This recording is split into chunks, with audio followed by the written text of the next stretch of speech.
Hello friends, स्वागत है आपका हमारे चैनल में। तो आप लोग कैसे हैं? आशा करते हैं आप लोग बहुत ही अच्छे होंगे और अपने अपने पढ़ाई में व्यस्त होंगे। तो आज हम एक टॉपिक लेकर आए हैं जो कि है चंपारण सत्याग्रह से संबंधित। तो चलिए देखते हैं आज हम इस सीरीज में चंपारण सत्याग्रह से संबंधित कुछ क्वेश्चन जो कि अति महत्वपूर्ण है। तो यहाँ पे पहला क्वेश्चन दिया गया है जो कि थोड़ा लेंदी है। यह चंपारण आंदोलन से संबंधित सत्य कथन की पहचान कीजिए। तो इसका ऑप्शन बाय ऑप्शन देखेंगे तो इसमें अफ्रीका से लौटने के बाद गांधी जी ने भारत में नवोदित राष्ट्रवाद का पहला सफल प्रयोग किया। और दूसरा ऑप्शन है चंपारण में महात्मा गांधी के आगमन ने इस क्षेत्र के लोगों में उनके आंदोलन के सही होने की चेतना तथा नैतिक आस्था भर दी। और तीसरा ऑप्शन है गांधी जी के नेतृत्व में भारतीय राष्ट्रवाद का चंपारण में पहला प्रयोग अहिंसा सत्य एवं शोषित दलित जन समूह के जागरण तथा उन्मुक्ति पर बल देने के कारण अद्वितीय था। और चौथा ऑप्शन भी देख लेते हैं तो ये है भारत के राष्ट्रपति ने सर्वप्रथम आर्थिक विषमताओं को दूर कर समाज के शुद्धिकरण पर बल दिया था, जो कि यहाँ पे ये सभी ऑप्शन सही है, जैसे कि हमको उत्तर में सी दिख रहा है। और अगला क्वेश्चन है चंपारण में जो कुछ हुआ मेरी आशा के अनुरूप सारे देश में विराट पैमाने पर उनकी पुनरावृत्ति की गई। चंपारण नीलहो साहबों और गोरे भूमिपतियों से मुक्त हुआ। भारत आज विदेशी राज्य से मुक्त है। यह कथन किनका है? तो यह कथन हमारे बिहार के डॉक्टर राजेंद्र प्रसाद जी ने कहा था और यह कथन उन्होंने 1949 में कहा था। और अगला क्वेश्चन है श्री शुक्ल बिहार के हजारों लोगों पर से नील के कलंक को धो देने के कृत संकल्प थे। यह कथन किनका है? तो यह कथन महात्मा गांधी जी का है। तो चलिए देखते हैं अगला क्वेश्चन। तो अगला नंबर का जो हमारा क्वेश्चन है वो है महात्मा गांधी के चंपारण आगमन के समय तिरहुत प्रमंडल के आयुक्त कौन थे? तो ये L.M. मोरशंट थे। और अगला क्वेश्चन है भारत में जब तक गांव के लोगों की दशा में सुधार नहीं होता तब तक सच्चा स्वराज नहीं हो सकता। यह कथन महात्मा गांधी जी का है। उन्होंने 14 अप्रैल 1917 को चंपारण के एक गांव से लौटते हुए यह कथन कहा था। और अगला क्वेश्चन चंपारण की 3 कठिया पद्धति के अंतर्गत लंबी अवधि तक नील उपजाना पड़ता था। वह अवधि कितनी दिन की होती थी? तो वह अवधि 20, 25 या 30 वर्ष तक की होती थी। और हिंदू पैट्रियट के किस संपादक ने नील पीड़ित किसानों का पक्ष लिया था? तो ये हरिश्चंद्र मुखर्जी ने लिया था। और अगला क्वेश्चन है बिहार में कब नील रैयतों का विद्रोह हुआ? तो ये नील रैयतों का विद्रोह 1907-8 में हुआ था। और अगला जो क्वेश्चन है वो नील उत्पादन के विरोध करने पर शीतल राय और राधुमल को गिरफ्तार किसने किया था?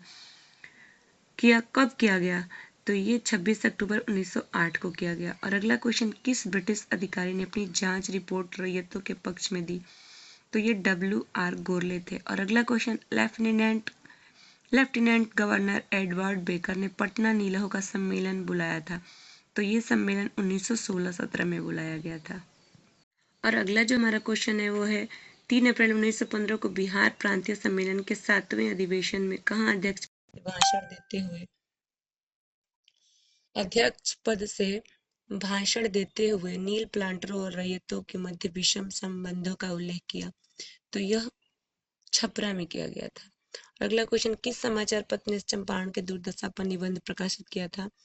तो ये अमृत बाजार पत्रिका में भी हुआ था और हिंद केसरी में हुआ था और भारत माता पत्रिका में भी हुआ था। और अगला है किस समाचार पत्र ने चंपारण में नीलहो द्वारा रैयतों के अत्याचार पर लगातार निबंध प्रकाशित किया? तो ये प्रताप था।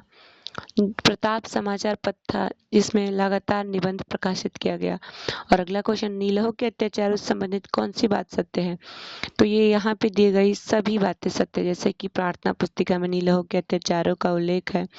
बिहारी के संपादक श्री महेश्वर प्रसाद ने नीलहे साहब और रैयत शीर्षक से निबंध लिखा। और अगला है स्टेट्समैन में श्री ब्लैकशिप का निबंध, ये सभी सही है।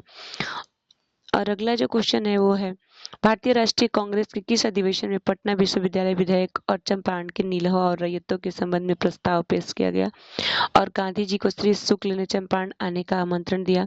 तो ये लखनऊ अधिवेशन 1916 में हुआ था, जो कि लखनऊ अधिवेशन कांग्रेस का 31वां अधिवेशन था। और अगला क्वेश्चन है श्री जेबी कृपलानी चंपारण आंदोलन के समय किस कॉलेज के प्राध्यापक थे? तो ये भूमिहार ब्राह्मण कॉलेज मुजफ्फरपुर के प्राध्यापक थे। और अगला जो हमारा क्वेश्चन है वो है, गांधी जी ने किस जिले के किसानों का दुख दूर करने के लिए सत्याग्रह किया था? तो ये चंपारण के लोगों का दुख दूर करने के लिए सत्याग्रह किया था। और चंपारण प्रसिद्ध है एक आंदोलन के कारण जिसका संबंध था महात्मा गांधी से। चंपारण के सत्याग्रह के दौरान गांधी जी पर मुकदमा चलाया गया, तो ये मोतिहारी में चलाया गया था। और गांधी जी का चंपारण आंदोलन किस लिए था? तो ये था नील की खेती करने वालों की समस्या के समाधान के लिए।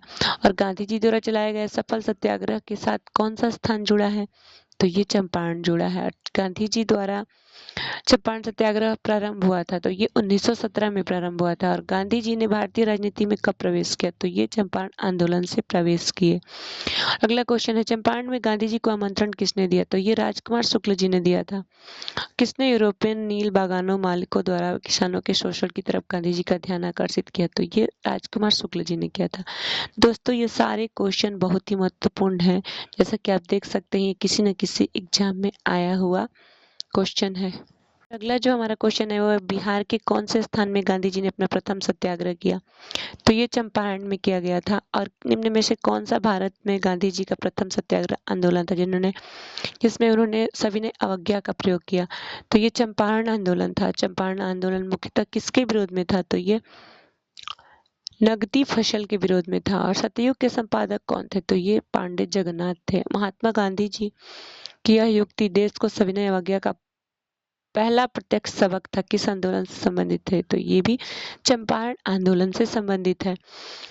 और अगला क्वेश्चन, महात्मा गांधी चंपारण आंदोलन के क्रम में बेतिया कब पहुंचे थे? तो ये 22 अप्रैल 1917 को बेतिया पहुंचे थे। और अगला क्वेश्चन, वायसराय के एग्जीक्यूटिव काउंसिल के किस उपाध्यक्ष एवं सदस्य से 10 मई 1917 को गांधी जी से मुलाकात हुई? तो ये लेविस जो थे, इनकी मुलाकात गांधी जी से हुई थी। तो फ्रेंड्स, आपको ये क्वेश्चन कैसा लगा हमें कमेंट में जरूर बताइएगा। और वीडियो अच्छी लगी है तो वीडियो को लाइक करिएगा, शेयर करिएगा और कमेंट जरूर करिएगा। और अगले वीडियो में हम इससे ही संबंधित कुछ और क्वेश्चन लेकर आएंगे जो कि बहुत ही मज़ेदार होगा, आपको आपके एग्जाम में सहायता करेगा। तब तक के लिए धन्यवाद। मिलते हैं नेक्स्ट वीडियो में।